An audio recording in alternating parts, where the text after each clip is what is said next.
सद्गुरू श्री ब्रह्मचैतन्य महाराज गोंदवलेकर यांचं प्रवचन 16 मार्च.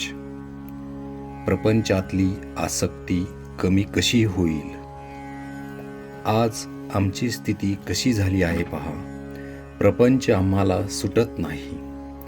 भगवंताचे प्रेम आम्हाला पाहिजे. या प्रपंचावरचे प्रेम न सोडता आम्हाला भगवंताचे समाधान लाभावे अशी आमची इच्छा आहे. खरोखर प्रपंचातले आमचे हे प्रेम व्यभिचारी आहे. प्रेम ही वस्तू अशी आहे की ती एकाच ठिकाणी ठेवता येईल. एका मेणात ज्याप्रमाणे 2 तलवारी राहू शकत नाहीत, त्याप्रमाणे आमचे प्रेम आम्हाला 2 ठिकाणी ठेवता येणार नाही. आमचे खरे सुख एका भगवंताजवळच आहे आणि ते मिळविण्यासाठी आम्ही प्रपंच सोडलाच पाहिजे असे नाही. प्रपंचात आम्हाला वाटणारी आसक्ती ही मुख्यतः नाहीशी झाली पाहिजे. शास्त्रात सुद्धा हेच सांगितले आहे. शास्त्र हे अनुभवाचे बनलेले आहे. आमचा अनुभव आम्ही शास्त्राबरोबर पडताळून पाहत नाही. प्रपंचाची खरी किंमत आम्हाला कळल्याशिवाय त्याच्याबद्दल वाटणारी आमची आसक्ती कमी होणार नाही. आज प्रपंचात सुख नाही हे अनुभवाला येऊन त्याची आसक्ती आम्हाला सुटत नाही.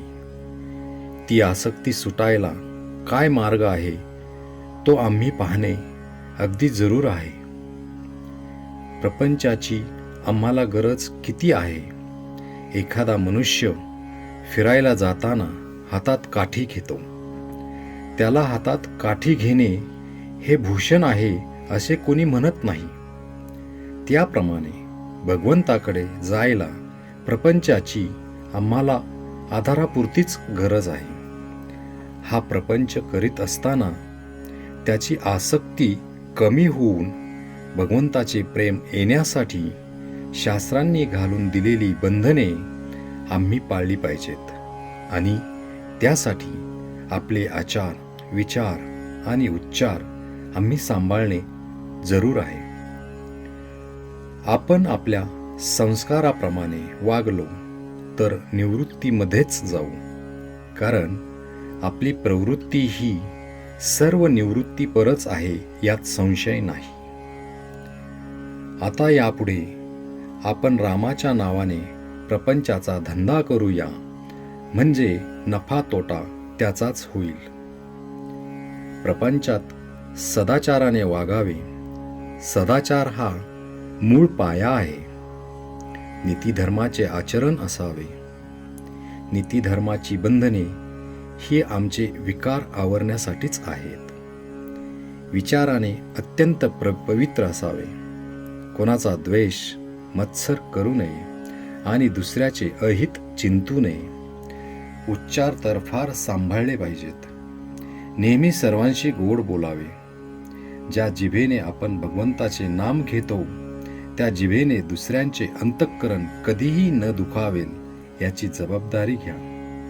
अंतःकरण दुखावित असताना त्याच्या ठिकाणी वास करीत असलेल्या भगवंतालाच आपण दुखावित असतो हे ध्यानात धरा.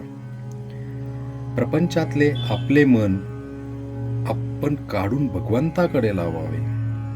तसे करण्यात समाधान आहे. श्रीराम जय राम, जय जय राम.